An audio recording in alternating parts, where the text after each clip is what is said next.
We are live. We are live for What's Up, Pinellas. And I am here with my co-host, Marianne Davis. Hello, hello. Hello, hello. Good And to be back. Missed a week there. hey, it goes when it goes. I know, but the reason that we missed was because I was out of town. I was up in Maine, as you know. I was in Bangor hiking in the mountains, and then we had the hurricane come through. Yeah. We didn't really talk about that, did we? Well, I got caught in it a little bit because I live here. You got stuck outside, didn't you? Well, I wasn't sure I was going to make it back, but we did fly through. And now I like flying. Mm-hmm. I really enjoy flying for the most part, and I don't get nervous. But I was a little nervous this time. I actually had to hold on to the seat in front of me. The worst part was the delay. That's going to keep you from crashing. Well, I just was flying all over the place. I tightened my seat belt. It was kind of crazy, but we made it.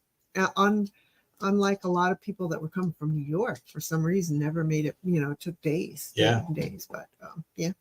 Yep. The joys of traveling. So had fun in Bangor? Bangor was very beautiful, but it was a lot warmer than you would think. Normally it's not that warm, but did some kayaking, found out I really love kayaking. May start over here in Tarpon sometime soon. So they've got some places at our park does rentals, and then there's a lady that goes on weekends at Sunset Beach does rentals. So if anybody is out there listening and they like going kayaking and they want to get some people together, let me know, because I would love to jump in. And then we have a mutual friend, can't think of her name, that has a stand-up board company. Oh, yes, my kids have that. Yeah. My kids, not a company, but they do that. Yeah. Okay, so I want to make sure that I can link you to my page here. See, we're so technical. We're trying to figure out how to see the comments, because when we go live, this doesn't show the comments through.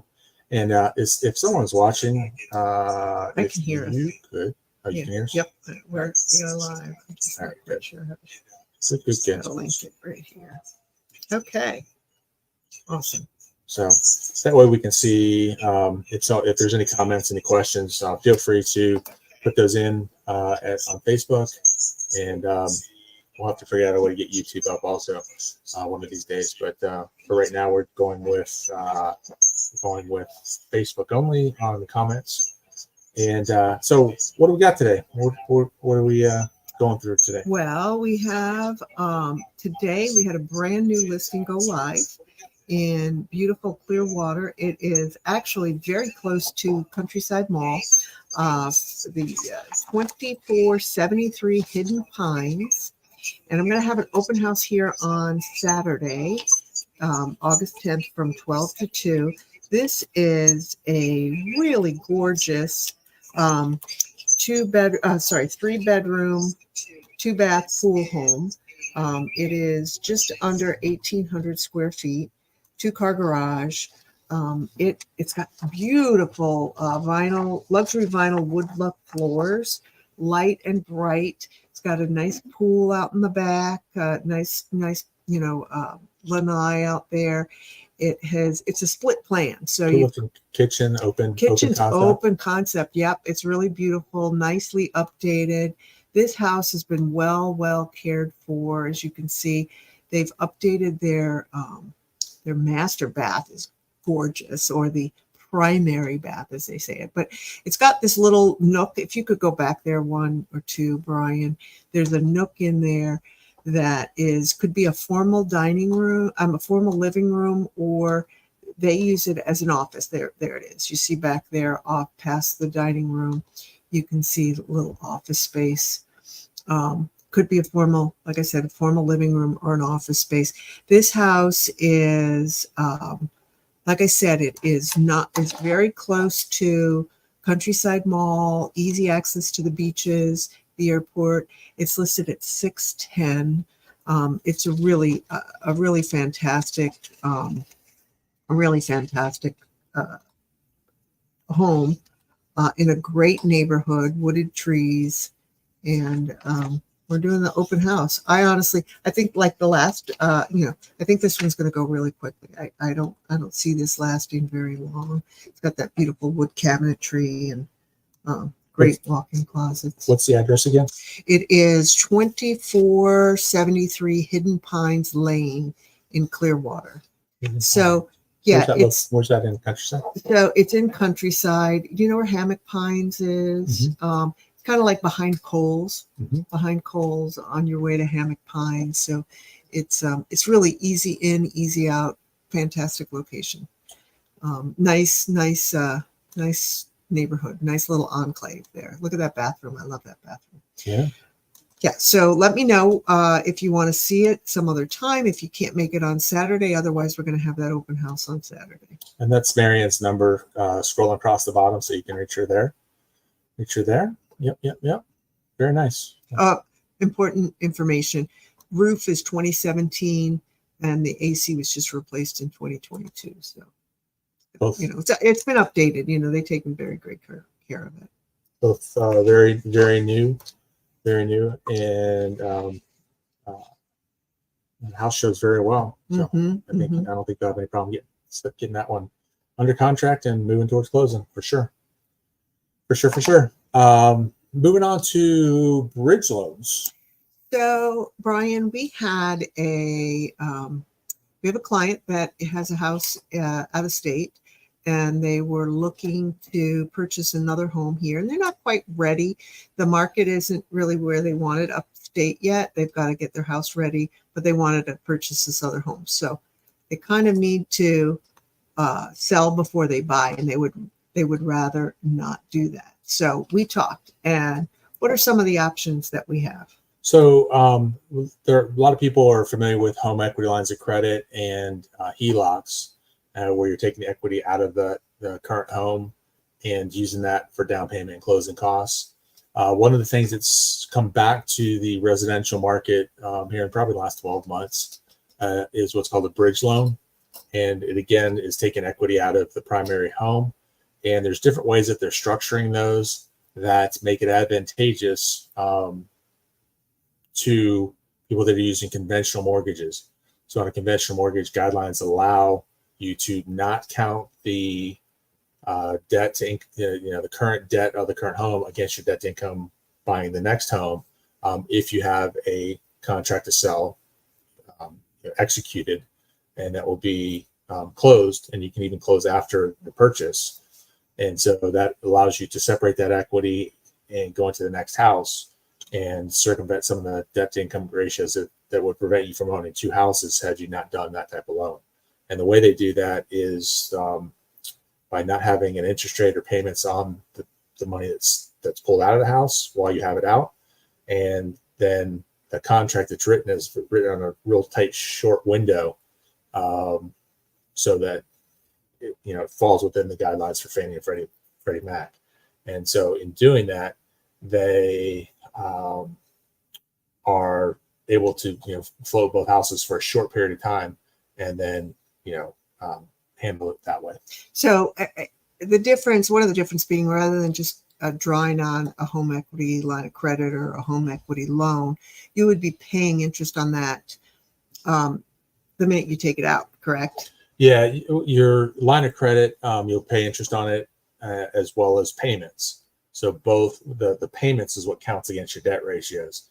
So it's not the 0% interest because they're getting a fee upon the sale of the house is kind of how they work it. Instead of having payments, instead of collecting payments that would count against your debt ratios, they're collecting when the house sells. They're getting the money that they lent you plus a fee for the use of that money. Right.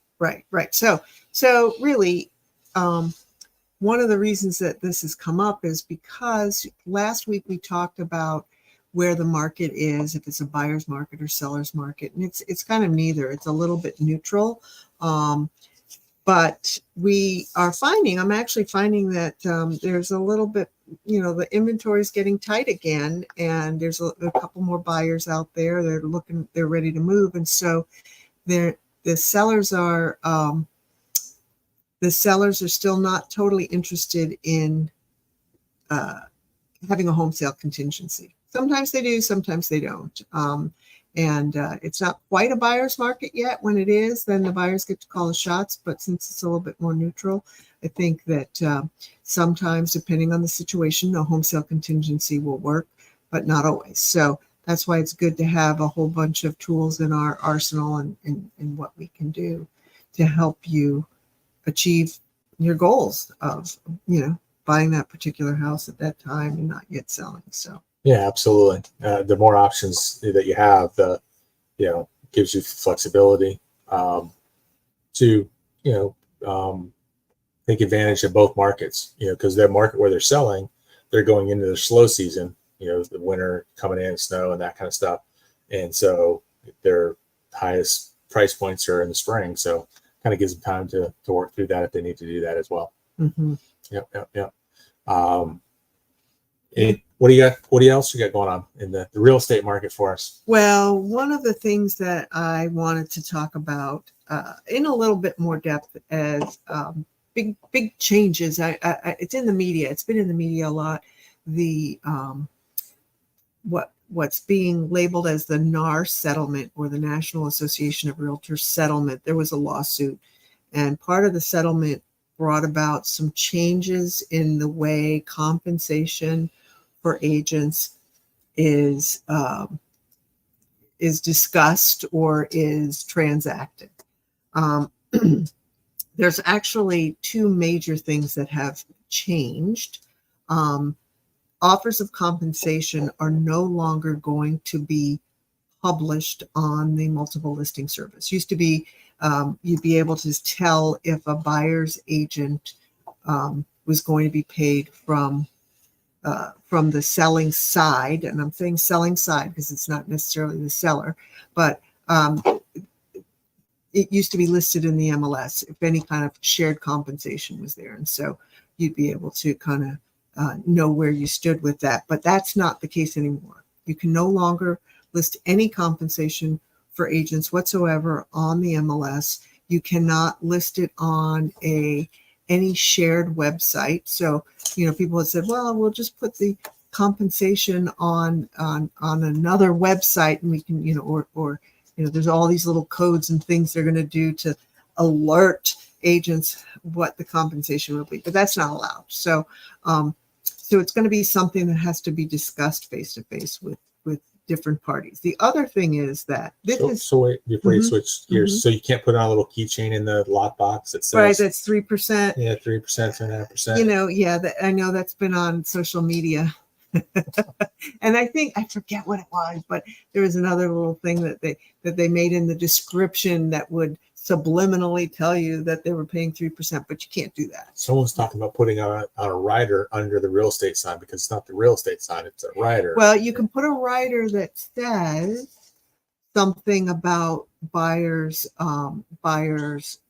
compensation, or ask me about it. Yeah, there's just, and quite frankly, it's so new and so crazy that nobody knows what really is up, except that if you break the rules when we're not sure what they are, you'll get fined heavily for it. So yeah, agents have to beware. The other thing, though, and I'm going to come back to the compensation. I was just going to say, on the mortgage side, we've been dealing with this since 2010. Right. The Frank Dodd Act. So you guys got 14 years of skating as realtors, because we got hammered. We got hammered bad in 2010. Mm-hmm. All the smart guys from the Ivy League schools blew up all the banks, blamed it on the brokers, and then you're not Ivy League. Whacked us. Yeah. You're not a smart guy. Not a smart guy.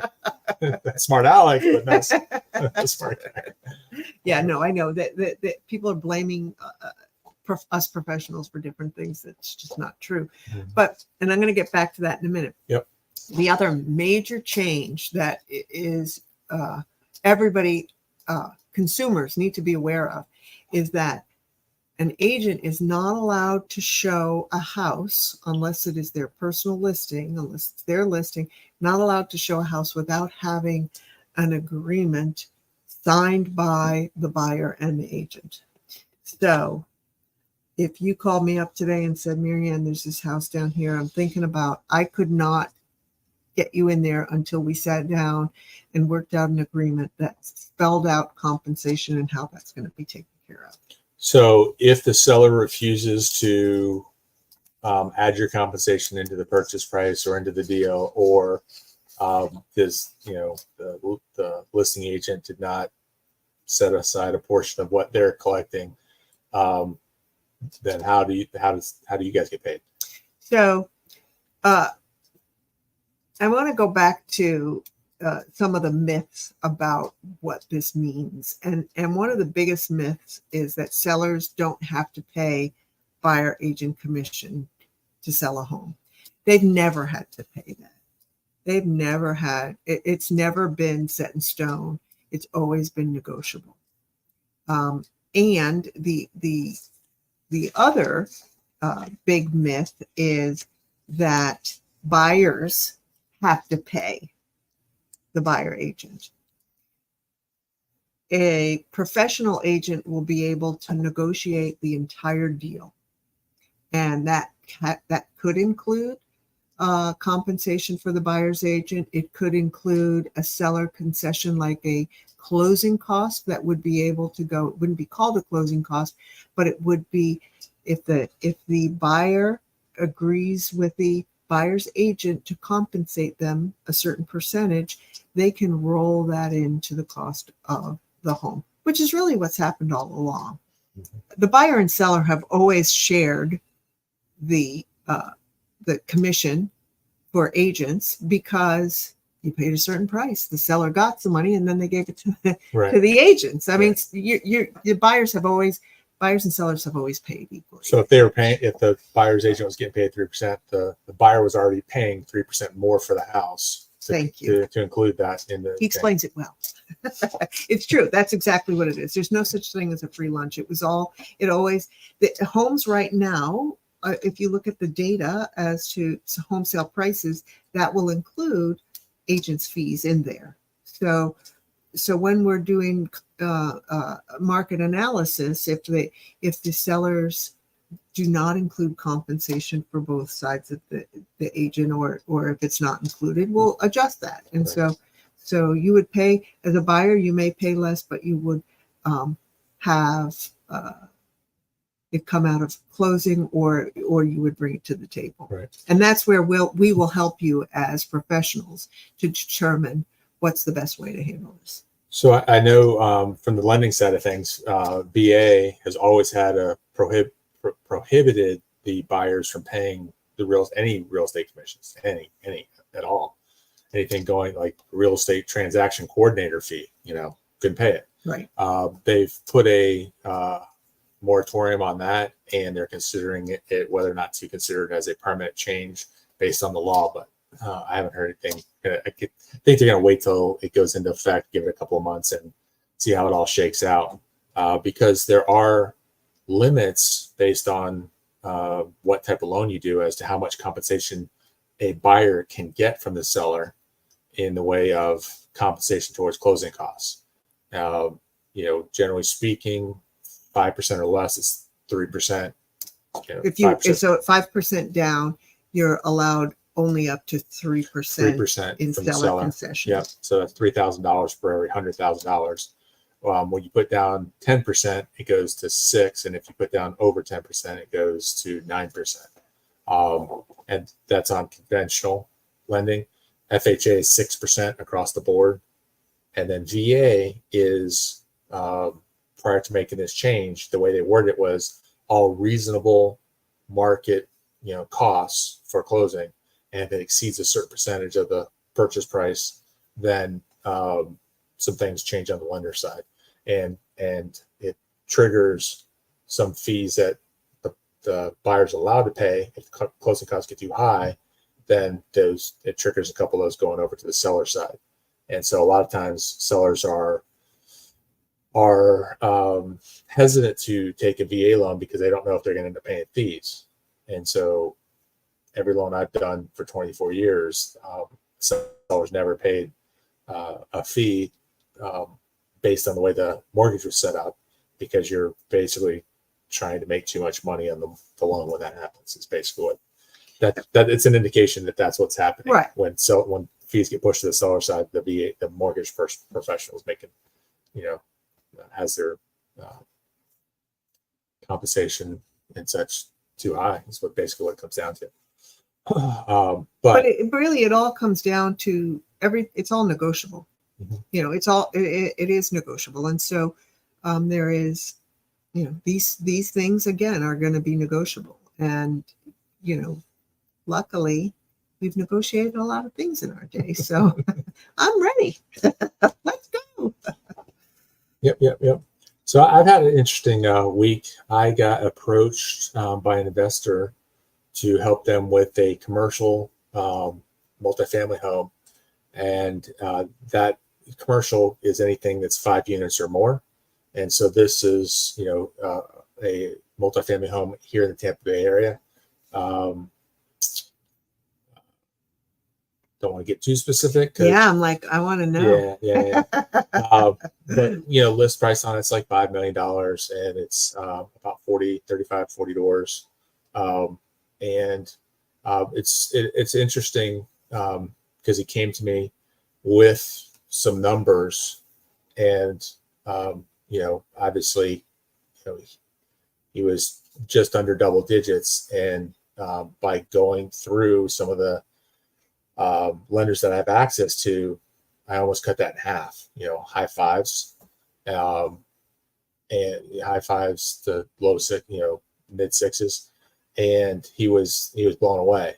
So part of the discussion was, you know, how do we get those rates versus these rates? You know, why would we take these? I'm trying to see what my hand is. Yeah. High rates when we can have these low rates.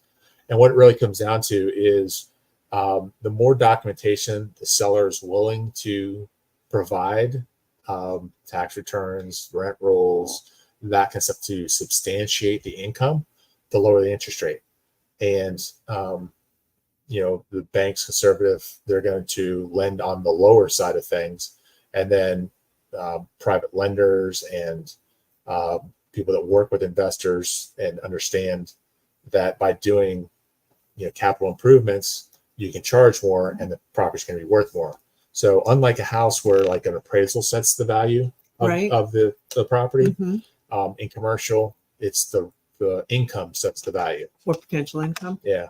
Or yeah. So exact income for banks, right, and potential income for investors. Private investors and that kind of stuff.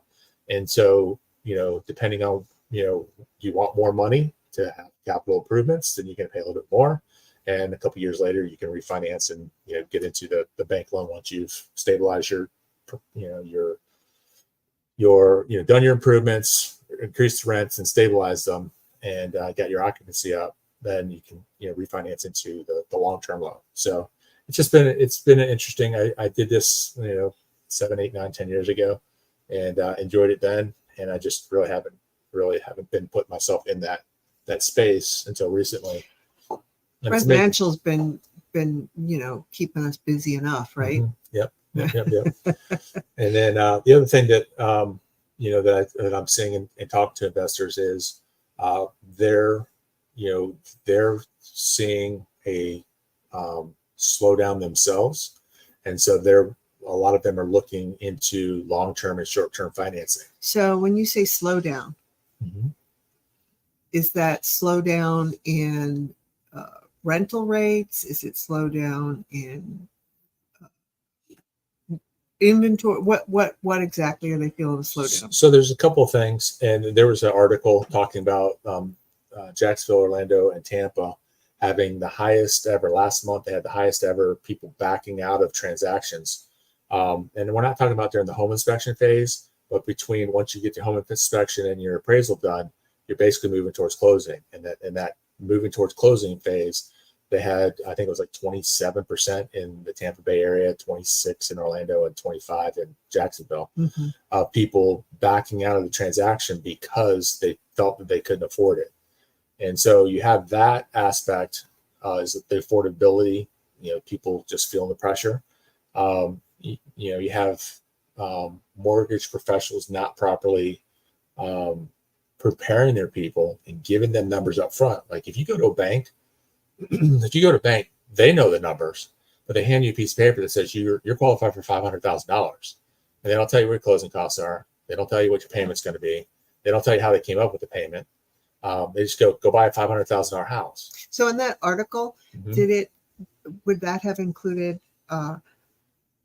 transactions that didn't qualify at the finish line? No, No, it's no, just those are straight backing buyer out. back out, Buyer back out. buyer back out because they just felt that they weren't in a position to afford the house, close, whatever the case is. So we've actually had this discussion in our brokerage, and our broker would say it's because we don't have enough escrow. There's not enough skin in the game for some of the buyers, and it's a little too easy for them to walk away from. Yeah, if that is a point, because if you're putting $1,000 in escrow, people walk away from $500, $1,000. Right. They're not going to walk away from 10 or 20 or $30,000. But when your closing cost is only $7,000, $8,000, why would you put 10 or 20 in escrow? You know what I mean? Right. And so it depends on what we're talking about. But the reality of it is, if on the front end, people that are sitting in my chair, the mortgage bankers, lenders, brokers, prepare their people by giving them good numbers and explaining those numbers and following up and saying, do you know where these numbers come from? Do you know where we can get, you can, as you're looking at houses online, you can decide for yourself whether or not you're going to be able to afford this by knowing what your numbers are. Right. And so it's, so I have an employee that when you start talking numbers, she just glosses over, well, and I understand that. But by knowing your numbers, you don't have to worry when you fall in love with something, whether or not you're going to close on it. So Gary Keller of Keller Williams had a quote, the path is in the math. He was talking about other things as well, but it fits here, right? Yeah. The path is in the math. Yeah. You've got to know the math if we're going to, if you want to get to the finish line, for yep. sure. Yep. And so to get back to your question, is it slower? Is it rents, not renting, slower? It's a combination of things. Again, some of it's on the investor side where they say, hey, in order for me to do this house, I have to make this much money. And now if I sell it, I'm only going to make this much money, or I'm going to make none. Mm-hmm. So they might not have done their math right, or they might have held the house too long, because when they're holding the house, right, and then it moves, and the market moves, and it's moved. Yep.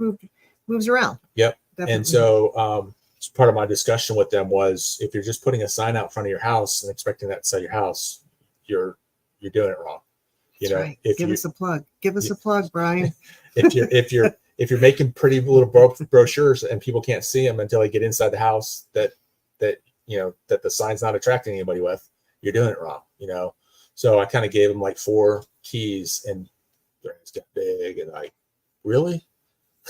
I go, you expect your realtors to do it, but you're not willing to do it? Right. It's your house. If you're not going to list it and you want it to sell, these are the things you have to do. Right. And so I went through and just hit 4 things real quick, and just person after person came up and explained that. So it's pretty cool. Let's hear it for us. Yep. Yeah. Yep. So how about this weekend? Do you have any plans for this weekend? I know that you had a rough time with the storm, so you're probably just trying to get through the week. Yeah, just trying to get through the week. Mm-hmm. It's I got friends that I spent time in the Marine Corps with, checking on me and stuff, and I still haven't got back to them and said, hey, yeah, it didn't end up that way. We initially had a branch that was probably this big around. I'm trying to get in front of like this big around and 30 feet long, and fortunately it fell into the street, and because if it had fell on my driveway, it would have taken out 2 cars, because it was wet, it was waterlogged, it was alive, full of water. And so very heavy. So I dragged it out of the street so people could get up and down the street. And my neighbor was getting in his car. I said, hey, I'll move this by the end of, when I come home from work, but I got to get to work. And he's like, yeah, no problem. I come home, and all the branches were shaved off and stuck up against a tree, but the log was gone. Yeah. And so somebody on my street, we have a guy that goes fishing in Lake Turpin, and he drops logs to create fish habitat. We got a landscaper down the street that's just a great neighbor, and then we have across the street from him is a tree trimming guy. So one of those 3, I think, helped us out. And so I haven't seen any of the 3 since then, because they're probably out doing it for other neighbors, but thanks to them. And then we had a a mishap inside the house that I'm not going to get into because Right. it's but yeah, It's homeownership. Yeah, Homeownership's in hurricane season. Rains and houses. Yeah, this is the price of living in paradise. Yeah. So I know I had a lot of phone calls. I was in Maine when the storm was coming through, and it's really kind of funny to be so far away watching the news reports, because generally they are a little bit more alarming than when you're going through it. Although we did get a lot of water. That's the thing. We got a lot of water. Tropical storms scare me a little bit more than hurricanes do, quite frankly. And I mean, I have stuff I can complain about, but the balance of the day, we looked down at our watch and went, oh, everything, looked online for like 15 restaurants that either weren't open because of the hurricane or closed early. I found one that was closing in 10 minutes, and they're like, hey, we already turned off our ovens. Like, any problem? You guys have any problem with the hurricane? I was like, yeah, that's what we're calling it. You're like, come on in. So what's the name of that place? Let's give them a good shout out. Gino's Pizza on 19 in Palm Harbor. Uh-huh. Charles took care of me. All right. Yeah. So, and I got a new friend. Charles at Gino's Pizza. And so, we had to find lodging for the night, and getting late, moving dogs and cats to the lodging facility, realized that we did not have cat box or cat litter, and they weren't going to let us in without it. So I went to go zip over to Walmart, and I get there at 11:15, and the doors are locked. And it goes at 11, and I'm tapping on the thing with my key, and they're just like, no, we're closed, turning around, not looking at me. And around the corner comes a lady with a full, cart she could barely push, and she opens the doors, and I zipped in there like, hey, we told you we're closed. And I said, look, we're displaced because of the hurricane. I need a cat box and cat litter. I know exactly where they are. I'll beat you to the register. Just, let me grab those. He's like, well, let me check with the head cashier, make sure she didn't close anything down. I'm like halfway back there. They're like, the dude that's looking for cat litter, please come up to the front of the store. We're not going to sell you anything. I came up, and I just, gave her told her the truth and what was going on. And she's like, oh yeah, we'll open a register for you. And people are good. They really are. They really are. And it's those kinds of things that bring out, people want to help one another. Yep. And I appreciate that. That's great. Yep. Great. So and we did, I know there's people that had it worse than us, and I'm not complaining. I'm grateful that somebody took my tree trunk. I'm grateful that we had food. I'm grateful that they took care of us at Walmart. I'm grateful that we had the ability to relocate on, stop, right. drop exactly. it, so exactly. It's all good. We'll be good. fine. So I do want to mention this Saturday is the farmers market in downtown Tarpon. Tarpon Farmers Market on or it's not farmers market, it's called a Saturday market. So the craft people and it's always a good time. Get some good buys down there. And we also, and I'm not sure the date, I think it might be the 24th, is the White Linen Night in Tarpon Springs. And they're saying put on your best white linen and come out to some of the establishments downtown Tarpon. So both events are in Tarpon, or the other? Both are in Tarpon. I'm a little partial to Tarpon, as we know. It's a fun little town. I met one of the guys that shares an office catty corner to me is on the commission of Tarpon, and he's a funny guy. He's young. He's a younger. Oh, I say young. He's probably 15 years younger than me. Probably closer to 20. Young is getting older and older every day, right? But he loves the community, and he basically took a position there to keep Tarpon Springs small. We should probably have him interview him one day, because he'd be fun. He's a funny guy. But he just, they wanted to, build it to the sky and knock everything down and, make it something that it's not. And he and his people that got him elected are like, hey, this is a cool small town. Let's keep it small. Keep it quaint. Keep it quaint. Yep. So, and if there's anybody out there that has some cool stories about things going on in Upper Pinellas, let us know. We'd love to share it. Or if you have some information you want us to share, events happening, anything like that, let us know. Very And- cool. We got Tom, my big brother from Mars Hill College my freshman year. He's watching us. Oh, hey, What's up, Tom. Tom? Hey, Tom. Got any questions for us in today's wonderful event? But yeah, that's pretty much what I've got for this episode of What's Upper Pinellas. What's Upper Pinellas? Yes, What's Upper Pinellas? yes. And we're going to try and do this around this time, 4:30. Look out for us and Every send week. us questions. Yep. I've got some people to queue up. I've got an insurance guy that wants to come on, and I kind of gave him a hiatus because of the hurricane just coming through on Monday. Yeah. I figured that probably wouldn't be too kind, but I'll get with the Tarpon commissioners if he wants to come on and start bringing some people on to spice it up a little bit and bring some more information to what's going on in Upper Pinellas. And appreciate you guys being a part of it. And got questions, ask them, because we'll address them next episode. Yep. And we'll get everybody taken care of. Sounds great. Thanks, guys. And don't forget to stop by and see me on Hidden Pines on Saturday. Hidden Pines. And what time is that? 12 to 2. 12 p.m. to 2 p.m. 12 to 2. Sounds good. Thanks a lot.